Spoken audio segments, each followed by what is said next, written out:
Telangana ICET 2026 సంబంధించిన phase 1 seat allotments అయితే release అయిపోయినాయి. సో, మీకు చాలా డౌట్స్ అయితే ఉన్నాయి ఫేజ్ 1 సీట్ అలాట్‌మెంట్స్ తర్వాత. మనం ఈ వీడియో లోపల క్లియర్‌గా మీ డౌట్స్‌కి క్లారిఫికేషన్ అయితే మాట్లాడుకుందాం. మీకు అర్థమయ్యేలా ఈజీ ఎక్స్‌ప్లెయిన్ చేస్తా. సో, ఫేజ్ 1 నుండి ఫేజ్ 2 వరకి ఏవైతే డౌట్స్ ఉంటాయో ఆ డౌట్స్ అన్నిటిని మనం క్లారిఫై చేసుకుందాం. సో, మీరు చేయాల్సింది ఒకటే, వీడియోని స్కిప్ చేయకుండా చూడుర్రి. అండ్ మీరు ఒకవేళ మన ఛానల్ కొత్తగా వస్తే పక్కాగా సబ్స్క్రైబ్ చేసుకొని మీ ఫ్రెండ్స్ అందరికీ ఈ వీడియోని షేర్ చేయండి. మనం ప్రీవియస్‌గా తెలంగాణ ఐసెట్‌కి సంబంధించి చాలా వీడియోస్ చేసుకున్నాం. అండ్ ఫర్దర్‌గా ఏ అప్డేట్ వచ్చినా మిస్ చేయకుండా వీడియోస్ చేసుకుంటాం కాబట్టి మీరు సబ్స్క్రైబ్ చేసుకొని పెట్టుకుంటే అప్డేట్ అనేది మీ దగ్గర దాకా రీచ్ అవుతది. కాబట్టి please do subscribe and definitely share with your friends. So, firstly ఏంది కదా అంటే మనకు అలాట్‌మెంట్స్ అనేది రిలీజ్ అయిపోయినాయి. ఇంకా మీరు మీ అలాట్‌మెంట్ ఆర్డర్‌ని డౌన్‌లోడ్ చేసుకోకపోయినా, అలాట్‌మెంట్ ఎక్కడొచ్చిందని చెప్పి చెక్ చేసుకోకపోయినా, సో, మనం ప్రీవియస్ వీడియోస్ చేసుకున్నాం. మీద ఐ బటన్స్ లోపల ఆ వీడియో ఉంటది. ఈ వీడియో అయిపోయిన తర్వాత కూడా ఆ వీడియోస్ వస్తాయి. లేదు మీరు మన ఛానెల్‌లో చెక్ చేసినా కూడా తెలుస్తదన్నట్టు. ఓకేనా? సో, అలాట్‌మెంట్ ఆర్డర్ ఎట్లా డౌన్‌లోడ్ చేసుకోవాలి అని చెప్పి స్టెప్ బై స్టెప్ వీడియో చేసుకున్నాము. యాంటీ డ్రగ్ ఆఫ్టర్ లోపల డిక్లరేషన్ ఎట్లా చేయాలి అని చెప్పి వీడియో చేసుకున్నాము. అండ్ ఆన్‌లైన్ లోపల ఫీ పేమెంట్ ఎట్లా చేయాలి? సెల్ఫ్ రిపోర్టింగ్ ఎట్లా చేయాలి? సెల్ఫ్ రిపోర్టింగ్ చేసేటప్పుడు ఏ మిస్టేక్స్ అవాయిడ్ చేయాలి? ఫీ పేమెంట్ అప్పుడు ఏ మిస్టేక్స్ అవాయిడ్ చేయాలని చెప్పి మాట్లాడుకున్నాం. ఆ వీడియోస్ ఒకసారి చెక్ చేయిర్రి. ఓకేనా? సో, ఫీ పేమెంట్ చేసేటప్పుడు మీ ఓన్ అకౌంట్ యూజ్ చేయడానికి ట్రై చేయిర్రి. ఓకేనా? ఓన్ బ్యాంక్ అకౌంట్ అనేది ఫీ పేమెంట్ చేసేటప్పుడు యూజ్ చేయడానికి ట్రై చేయిర్రి. ఇది ఫస్ట్ థింగ్. ఇంకోటేందంటే ఫీ పేమెంట్ చేసినంత మాత్రాన మన సీట్ అనేది కన్ఫర్మ్ కాదు. ఫీ పేమెంట్ చేసిన తర్వాత ప్రతి ఒక్కరు కూడా ఏం చేయాల్సి ఉంటది అంటే సెల్ఫ్ రిపోర్టింగ్ చేయాలి.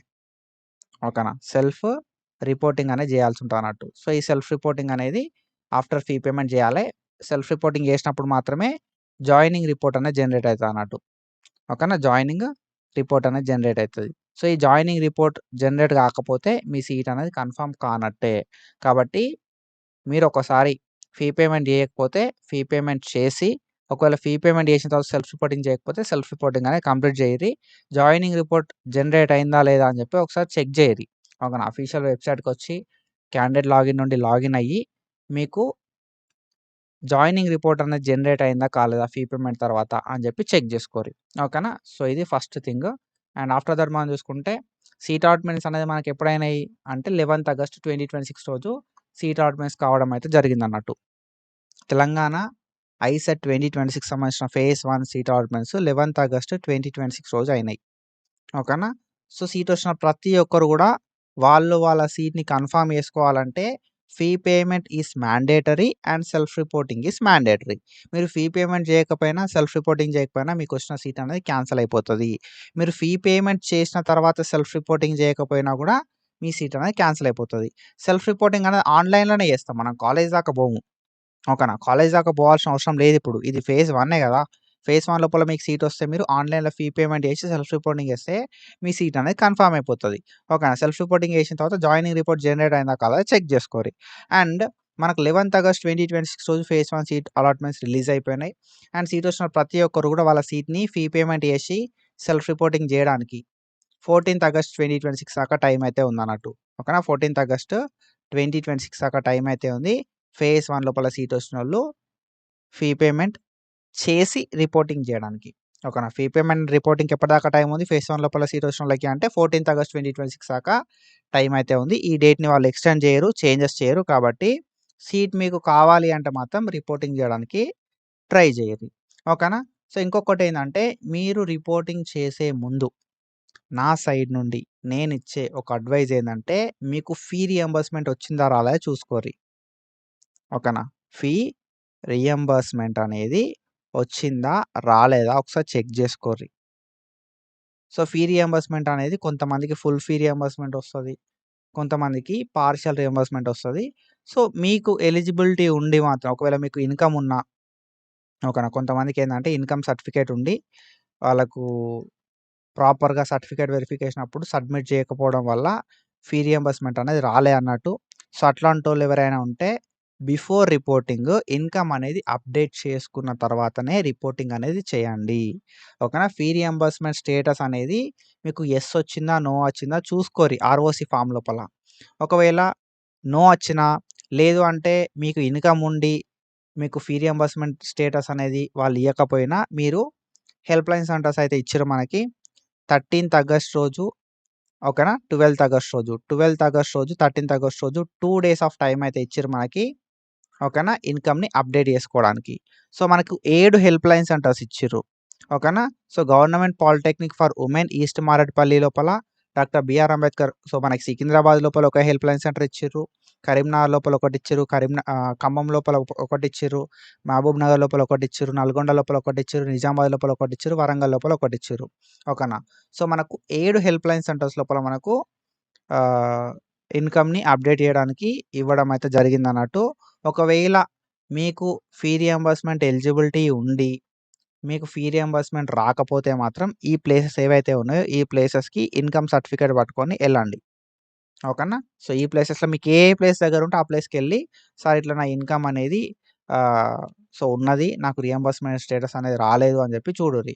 ఓకేనా. రియంబర్స్‌మెంట్ ఎంతొస్తది బ్రో అంటే ఒక 30,000 వరకు వస్తది బ్రో. ఓకేనా. 28,000 అట్లా వస్తదన్నట్టు. ఓకేనా. సో, 20,000కి ఎక్కువొస్తది బ్రో. ఓకేనా. మోర్ దాన్ 20,000 వస్తది. అండ్ కొంతమందికి ఫుల్ ఫీ రియంబర్స్‌మెంట్ కూడా వస్తదన్నట్టు. ఎస్సీ, ఎస్టీ అట్లా ఆ కేటగరీస్ ఉన్నోళ్ళకి ఫుల్ ఫీ వస్తది. ఒకవేళ మీకు ఎలిజిబిలిటీ ఉంటే మాత్రం డెఫినెట్‌గా ఈ హెల్ప్ లైన్ సెంటర్‌కెళ్ళడానికి ట్రై చేయండి బ్రో. ఓకేనా. సో, ఇది నా సైడ్ నుండి నేను ఇచ్చే అడ్వైస్. ఒకసారి రిపోర్టింగ్ చేస్తే మనం మళ్ళా ఇన్‌కమ్ అప్డేట్ చేయడానికి మనకు ఛాన్స్ ఉండకపోవచ్చు. ఓకేనా. సో, అది. అండ్ ఆఫ్టర్ థట్ మనం చూసుకుంటే మనోళ్ళకి చాలా కామన్ డౌట్స్ అయితే ఉన్నాయి. సో, ఏంది కదా ఆ డౌట్స్ అని చెప్పి డీటెయిల్‌గా చెప్తా. మీరు మన అనాలిసిస్ ట్యూటర్ యూట్యూబ్ ఛానెల్‌ని సబ్స్క్రైబ్ చేసుకొని పెట్టుకోర్రి. మస్తు మంచి వ్యూస్ వస్తున్నాయి. ఓకేనా. మంచి వ్యూస్ వస్తున్నాయి. గుడ్ నంబర్ ఆఫ్ వ్యూస్ వస్తున్నాయి గానీ, ఎవరు కూడా సబ్స్క్రైబ్ చేసుకుంటలేరు. ఎవరు కూడా సపోర్ట్ చేస్తలేరు. అప్రాక్సిమేట్‌గా మనకొక 1000 వ్యూస్ వస్తే, ఆ 1000 వ్యూస్ లోపల మనోళ్ళు సబ్స్క్రైబ్ చేసుకున్నోళ్ళు ఒక 50 పీపుల్ మాత్రమే ఉంటున్నారు. ఓకేనా. సో, 50 పీపుల్ మాత్రమే ఉంటున్నారు. 1000 వ్యూస్ లోపల 50 పీపుల్ మాత్రమే ఉంటున్నారంటే అర్థం చేసుకోర్రి. ఎంత మంచి లైక్ ఎంత మంచి సపోర్ట్ చేస్తున్నారని చెప్పి. ఓకేనా. సపోర్ట్ చేసిన అందరికీ కూడా thank you so much. And ఒకవేళ మీరు మన ఛానెల్‌ని సపోర్ట్ చేయకపోతే మాత్రం సో, సబ్స్క్రైబ్ చేసుకొని సపోర్ట్ చేయిరి. మీ ఫ్రెండ్స్‌కి కూడా షేర్ చేయిరి. వాళ్ళకి కూడా హెల్ప్ అయితది అన్నట్టు. ఓకేనా. When comes to the major common doubts ఏంది కదా అంటే, బ్రో నాకు ఫేజ్ 1 లోపల సీటొచ్చింది. కానీ నాకు నచ్చలేదు అని చెప్పి కొంతమందైతే అంటున్నారన్నట్టు. సో, నాకు ఫేజ్ 1 లోపల సీట్ రాలేదు అని చెప్పి కొంతమంది అంటున్నారు. సో, ఒక్కొక్క డౌట్ అయితే క్లారిఫై చేద్దాం. ఫస్ట్ ఏందంటే, తెలంగాణ ఐసెట్ లోపల నాకు ఫేజ్ 1లో సీట్ రాలేదు. ఇప్పుడు నేను నెక్స్ట్ ఏం చేయాలి అనంటే, ఏం లేదు బ్రో. మీరు డైరెక్ట్ ఫేజ్ 2 లోపల వెబ్ ఆప్షన్స్ ఇవ్వాల్సి ఉంటదన్నట్టు. ఓకేనా. ఫేజ్ 1లో నాకు సీట్ రాలేదు. నేనేం జేయాలి అంటే, ఫేజ్ 2లో డైరెక్ట్ వెబ్ ఆప్షన్స్ ఇచ్చేసేయాలి. సరిపోతది. ఫేజ్ 1లో సీట్ రాని ప్రతి ఒక్కరు గూడా డైరెక్ట్ ఫేజ్ 2 వెబ్ ఆప్షన్స్ ఇవ్వడానికి ఎలిజిబుల్. ఎందుకంటే వీళ్ళకి ఫేజ్ 1 లోపల సీట్ రాలేదు గాబట్టి. ఓకేనా. సో, మీరు ఫేజ్ 2లో వెబ్ ఆప్షన్స్ ఇచ్చేటప్పుడు కొంచెం ఎక్కువ నంబర్ ఆఫ్ వెబ్ ఆప్షన్స్ ఇవ్వడానికి ట్రై జేయరి. ఎందుకంటే మీకు ఫేజ్ 1లోనే సీట్ రాలేదు. ఫేజ్ 2లో తక్కువ నంబర్ ఆఫ్ సీట్స్ ఉంటాయి. ఎక్కువ కాంపిటీషన్ ఉంటది గాబట్టి ఫేజ్ 2లో ఎక్కువ నంబర్ ఆఫ్ వెబ్ ఆప్షన్స్ ఇవ్వడానికి ట్రై జేయండి. ఒకవేళ మీకు ఫేజ్ 2లో సీట్ రాకపోతే ఏందంటే, మళ్ళీ మేనేజ్‌మెంట్ ఎళ్ళడం అనేది ఇబ్బందయితదన్నట్టు. ఓకేనా. సో, ఎక్కువ నంబర్ ఆఫ్ వెబ్ ఆప్షన్స్ ఇస్తే ఫేజ్ 2లో సీట్ అలాట్‌మెంట్ కావడానికి ఛాన్స్ అయితే ఉంటది. అండ్ మీరు మళ్ళీ సర్టిఫికేట్ వెరిఫికేషన్‌కెళ్ళాలంటే ఫేజ్ 2 లోపల నో నీడ్. ఓకేనా. ఆల్రెడీ ఫేజ్ 1 లోపల మన సర్టిఫికేట్ వెరిఫికేషన్ అయిపోయింది. మనం ఫేజ్ 1లో వెబ్ ఆప్షన్‌లు ఇచ్చినాం. మనకు సీట్ రాలేదు అంటే మాత్రం మనం ఫేజ్ 2లో సర్టిఫికేట్ వెరిఫికేషన్‌కి ఎళ్ళాల్సిన అవసరం లేదు. We can directly give web options in phase 2. ఓకేనా. సో, ఇది. అండ్ ఆఫ్టర్ దట్ ఏందంటే, నాకు ఫేజ్ 1లో సీట్ వచ్చింది గానీ నచ్చలేదు. ఓకేనా. సో, వాళ్ళ గురించి మనం మాట్లాడుకుందాం. సో, నాకు ఫేజ్ 1 లోపల సీట్ వచ్చింది. కానీ నాకు ఫేజ్ 1లో వచ్చిన సీట్ రాలేదు. నెక్స్ట్ నేను ఏం జేయాలే అనేది ఒక డౌట్ అయితే ఉన్నన్నట్టు మనోళ్ళకి. సో, ఇప్పుడు మీరు ఏం జేయాలంటే వి హావ్ 2 ఆప్షన్స్ బ్రో. ఓకేనా. ఫేజ్ 1 లోపల సీట్ వచ్చినోళ్ళకి ఒకటి ఫేజ్ 1లో వచ్చిన సీట్ అనేది కన్ఫర్మ్ చేసుకోవాలి. ఓకేనా. కన్ఫర్మ్ చేసుకొని ఫేజ్ 2కి పోవాలి.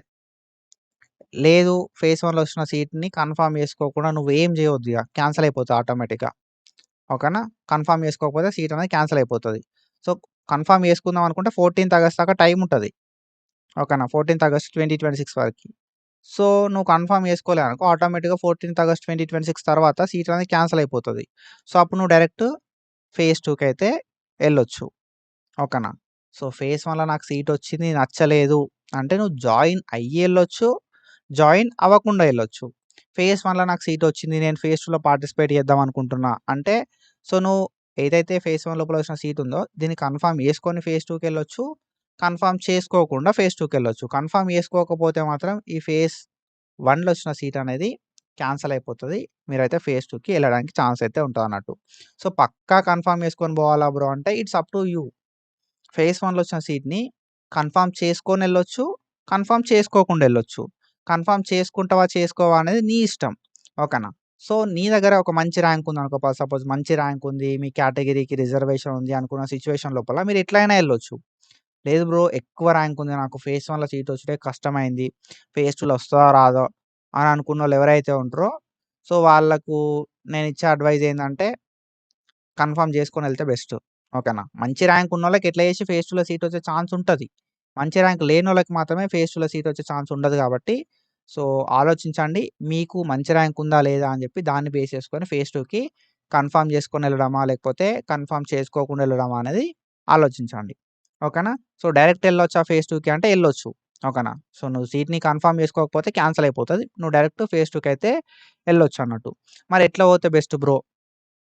ఓకేనా. మనలో ఒక డౌట్ ఉంటది గదా! సో, కన్ఫర్మ్ చేసుకొని ఎళ్ళొచ్చు. కన్ఫర్మ్ చేసుకోకుండా ఎళ్ళొచ్చు. మరి ఎట్లా పోతే బెస్ట్ అనంటే నన్నడిగితే కన్ఫర్మ్ చేసుకొని పోతేనే బెస్ట్. ఓకేనా. సో, కన్ఫర్మ్ చేసుకొని పోతే ఎందుకు బెస్ట్ అనంటే ఒకవేళ నీకు ఫేజ్ 2లో సీట్ రాలే అనుకో, ఫేజ్ 1లో సీట్ ఉంటది గదా! కన్ఫర్మ్ చేసుకొని పోతే. సో, మరి కన్ఫర్మ్ ఎట్లా చేసుకోవాలి బ్రో అనంటే ఆన్‌లైన్ లోపల నువ్వు ఫీ పేమెంట్ జేయాలె. అండ్ ఆన్‌లైన్ లోపల నువ్వు సెల్ఫ్ రిపోర్టింగ్ జేయాలె. ఓకేనా. ఆన్‌లైన్ లోపల ఫీ పేమెంట్ జేయాలె. ఆన్‌లైన్ లోపల సెల్ఫ్ రిపోర్టింగ్ జేయాలె. సో, ఆన్‌లైన్ లోపల ఫీ పేమెంట్, సెల్ఫ్ రిపోర్టింగ్ చేస్తే నీకు ఫేజ్ 1లో వచ్చిన సీట్ అనేది కన్ఫర్మ్ అయిపోతది.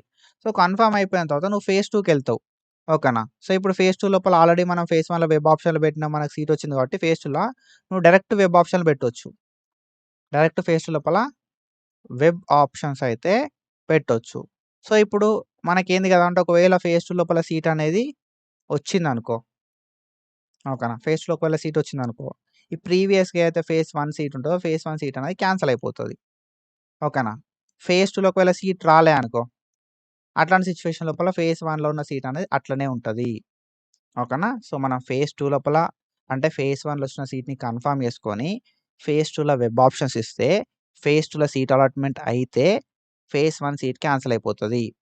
ఒకవేళ ఫేజ్ 2 లోపల వెబ్ ఆప్షన్స్ ఇచ్చిన తర్వాత ఫేజ్ 2లో సీట్ రాకపోతే ఫేజ్ 1లో సీట్ అట్లనే ఉంటది. ఓకేనా. So, simple bro.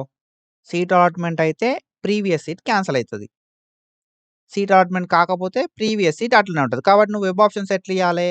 ఫేజ్ 2లో వెబ్ ఆప్షన్స్ ఇచ్చేటప్పుడు తక్కువ వెబ్ ఆప్షన్స్ ఇయ్యాలే. అండ్ మంచి కాలేజ్‌లు మాత్రమే ఇయ్యాలే. మంచి కాలేజ్‌లు అంటే ఏంది? నువ్వు ఆల్రెడీ ఫేజ్ 1 లోపల ఇచ్చినావు గదా! ఫేజ్ 1లో ఇచ్చిన కాలేజ్ కంటే బెస్ట్ కాలేజెస్ మాత్రమే ఫేజ్ 2లో వెబ్ ఆప్షన్స్ ఇవ్వాలే. సో, అట్లాంటి సిట్యుయేషన్ లోపల మనకు ఫేజ్ 2లో సీట్ వచ్చినా గూడా పెద్ద ఫరక్ పడది. ఫేజ్ 2లో సీట్ వచ్చిన వెంటనే ఫేజ్ 1లో సీట్ క్యాన్సల్ అయిపోతది కాబట్టి పెద్ద ఫరక్ పడది. ఓకేనా. సో, నేను ఏది పడితే అది పెడతా అని అన్నావనుకో, అప్పుడు ఏదో ఒక చిన్న కాలేజ్‌లో సీట్ వచ్చిందనుకో, ఫేజ్ 1 కంటే బెటర్ కాలేజ్‌లో సీట్ రావాలి నీకు. ఓకేనా. సో, నువ్వు ఏది పడితే అది ఇచ్చినావనుకో, బెటర్ కాలేజ్ కాకుండా ఏదో ఒక కాలేజ్‌లో సీట్ వచ్చిందనుకో, అప్పుడు నువ్వు ఇబ్బందులలో పడతావన్నట్టు. కాబట్టి ఫేజ్ 1 లోపల సీట్ వచ్చి జాయిన్ అయిన తర్వాత ఫేజ్ 2 లోపల తక్కువ వెబ్ ఆప్షన్స్ ఇయ్యాలే. అండ్ ఒకవేళ మనకు సీట్ వచ్చినా కూడా ఇబ్బంది కాదన్నట్టు. ఫేజ్ 2లో సీట్ వస్తే ఫేజ్ 1 సీట్ క్యాన్సల్ అయిపోతది. అండ్ ఇక్కడ మనోళ్ళకి ఇంకో డౌట్ ఉంటది. బ్రో మనం ఫేజ్ 1 లోపల ఫీ పేమెంట్ చేస్తాము. సెల్ఫ్ రిపోర్టింగ్ చేస్తాం కదా! మరి మనం ఫేజ్ 1లో కట్టిన ఫీ అనేది ఫేజ్ 2లో సీట్ వస్తే మనకిస్తారా అంటే ఆటోమేటిక్‌గా ట్రాన్స్‌ఫర్ అయితది బ్రో. ఫేజ్ 2లో నీకు సీట్ వచ్చిన వెంటనే ఫేజ్ 1లో నువ్వు ఏదైతే కట్టినావో ఫీ, ఆ ఫేజ్ 1లో కట్టిన ఫీ అనేది ఫేజ్ 2కి ట్రాన్స్‌ఫర్ అయిపోతది. ఒకవేళ ఫేజ్ 1 వచ్చిన కాలేజ్ లోపల ఫీ అనేది ఎగ్జాంపుల్‌కి చెప్తున్నా. ఫేజ్ 1 లోపల వచ్చిన కాలేజ్ లోపల ఫీ రూ. 100 ఉంది. ఫేజ్ 2 కాలేజ్ లోపల ఫీ రూ. 200 ఉందనుకో. సో, ఫేజ్ 1కెళ్ళి ఫేజ్ 2కి సీట్ అలాట్‌మెంట్ అవ్వగానే రూ. 100 ట్రాన్స్‌ఫర్ అయితది. అండ్ మిగతా రూ. 100 మనం కట్టాలే. ఓకే. మిగతా రూ. 100 మనం కట్టి ఆన్‌లైన్ లోపల ఫీ పేమెంట్ కంప్లీట్ చేసుకోవాలి. కంప్లీట్ చేసుకొని సెల్ఫ్ రిపోర్టింగ్ చేయాలి ఫేజ్ 2 లోపల. ఓకేనా. సో, లేదు మనకు ఫేజ్ 1 లోపల ఫీ అనేది రూ. 100 ఉన్నది. ఫేజ్ 2 లోపల ఫీ అనేది రూ. 50 ఉందనుకో. ఇక్కడికెళ్ళి 50 ఇక్కడ ఫేజ్ 2 కాలేజ్‌కి ట్రాన్స్‌ఫర్ అయితది. అండ్ ఇంకా 50 ఏదైతే ఉంటదో ఆ 50 అనేది మన అకౌంట్‌లకి రిఫండ్ అయితదన్నట్టు. అందుకే నేను చెప్పిన ఫీ పేమెంట్ అప్పుడు మన అకౌంటే యూజ్ చేసుకోర్రి అని చెప్పి. ఓకేనా? సో, ఇది. అండ్ ఆఫ్టర్ దట్ ఏంది గదా అంటే, ఇప్పుడు మా సీట్ కన్ఫర్మ్ అయిపోయినట్టే online fee payment, online self reporting చేస్తే అంటే, ఫేజ్ 1 లోపల సీట్ వచ్చినోళ్ళు 14థ్ ఆగస్ట్ లోపు online fee payment and online self reporting చేసి జాయినింగ్ రిపోర్ట్‌ని డౌన్‌లోడ్ చేసుకుంటే వాళ్ళకి ఫేజ్ 1లో వచ్చిన సీట్ కన్ఫర్మ్ అయిపోయినట్టే. అండ్ మీరు కాలేజ్‌కి ఎప్పుడు పోవాలి అనే ఒక డౌట్ కూడా జనరేట్ చేస్తారన్నట్టు. సో, కాలేజ్‌కి ఎప్పుడు పోవాలి? ఇది ఆన్‌లైన్ సెల్ఫ్ రిపోర్టింగే బ్రో. ఫేజ్ 1 లోపల చేసింది మీరు ఆన్‌లైన్ సెల్ఫ్ రిపోర్టింగ్. కాలేజ్‌కి పోయి చేసేదాన్ని ఏమంటాం కదంటే ఫిజికల్ రిపోర్టింగ్ అంటాం. ఓకేనా? కాలేజ్‌కి పోయి చేసేదాన్ని ఫిజికల్ రిపోర్టింగ్ అంటే మేము కాలేజ్‌కి ఎప్పుడు పోవాలంటే ఫేజ్ 2 తర్వాత మనం కాలేజ్‌కి ఆఫ్‌లైన్ లోపల పోయి మనకు ఫేజ్ 1లో సీట్ వచ్చిన కాలేజ్‌లా అంటే లైక్ ఫేజ్ 1లో సీట్ వస్తే ఫేజ్ 1 కాలేజ్. ఫేజ్ 2లో సీట్ వస్తే ఫేజ్ 2 కాలేజ్‌కి పోయి మనం రిపోర్టింగ్ చేయాలంటారు ఫిజికల్‌గా. ఓకేనా? సో, ఒకవేళ మీకు ఫేజ్ 1లో సీట్ వచ్చి ఫేజ్ 2లో సీట్ వచ్చిందనుకో, ఫేజ్ 2లో సీట్ వచ్చిన వెంటనే ఫేజ్ 1లో సీట్ క్యాన్సిల్ అయిపోతది కాబట్టి మనం ఫేజ్ 2 కాలేజ్‌కి పోయి ఫిజికల్ రిపోర్టింగ్ చేయాల్సి ఉంటదన్నట్టు. ఓకేనా? సో, ఫిజికల్ రిపోర్టింగ్ ఎప్పుడు అనంటే ఇప్పుడు గాదు. ఓకేనా? 14థ్ ఆగస్ట్ లోపు మనం online fee payment, online self reporting చేస్తాం సరిపోతది. ఫేజ్ 2 తర్వాత మనకేదైతే కాలేజ్ లోపల సీట్ అలాట్‌మెంట్ అయితదో ఆ కాలేజ్‌కి పోయి మనం ఫిజికల్ రిపోర్టింగ్ చేయాలె. ఇది ఫిజికల్ రిపోర్టింగ్ గాదు. ఇది ఆన్‌లైన్ సెల్ఫ్ రిపోర్టింగ్ మాత్రమే. ఫిజికల్ రిపోర్టింగ్ అనేది కాలేజ్‌కి పోయి ఫేజ్ 2 తర్వాత మాత్రమే చేస్తామన్నట్టు. ఓకేనా? సో, ఇది. అండ్ ఆఫ్టర్ థట్ మనోళ్ళకి ఇంకొక డౌట్ అయితే ఉంది. బ్రో ఇక్కడ మనం ఫీ పేమెంట్ చేస్తున్నాం గదా! అంటే లైక్ మనకు అలాట్‌మెంట్ ఆర్డర్ లోపల. ఓకేనా? అలాట్‌మెంట్ ఆర్డర్ లోపల ఏదైతే ఫీ ఉందో, ఈ అలాట్‌మెంట్ ఆర్డర్ లోపల ఉన్న ఫీ 2 సంవత్సరాలకా? లేకపోతే సంవత్సరంకా అని చెప్పి అడుగుతున్నారన్నట్టు. 1 ఇయర్‌కి మాత్రమే ఈ అలాట్‌మెంట్‌లో ఆర్డర్ లోపల ఉన్న ఫీ అయితే చూపెడతది. ఓకేనా? మనం ఇప్పుడు కట్టే ఫీ ఏదైతే ఉందో అది 1 ఇయర్ ఫీ మాత్రమే. 2 ఇయర్స్‌ది గాదు. అలాట్‌మెంట్ ఆర్డర్‌లో చూపెట్టేది గూడా సంవత్సరానికి ఎంత ఫీ అనేది చూపెడతది. 2 సంవత్సరాలది చూపెట్టదన్నట్టు. ఓకేనా? సో, అదొక డౌట్ గూడా క్లారిఫై అయిపోయినట్టే. అండ్ ఇంకేమైనా డౌట్స్ ఉన్నాయా? సో, మోస్ట్‌లీ ఇవే డౌట్స్. ఇంకేమైనా డౌట్స్ ఉంటే కింద కామెంట్ సెక్షన్‌లో కామెంట్ జేయిర్రి. కామెంట్ చేస్తే మీకైతే నేను క్లారిటీ ఇస్తా. సో, మోస్ట్‌లీ మీ డౌట్స్ అయితే క్లారిఫై అయిపోయినాయని జెప్పి అనుకుంటున్నా. సో, చాలామంది సబ్స్క్రైబ్ చేసుకుంటలేరు. ఐ హోప్ సబ్స్క్రైబ్ చేసుకొని మీ ఫ్రెండ్స్‌కి షేర్ జేయిర్రి. అండ్ సబ్స్క్రైబ్ చేసుకుంటారు అని చెప్పి నేనైతే అనుకుంటున్నా. And thank you so much for your support. Phase 2 గురించి ఏమైనా అప్డేట్ వస్తే మనం మాట్లాడుకుందాం. And do follow us for more content. Thank you so much. Signing of.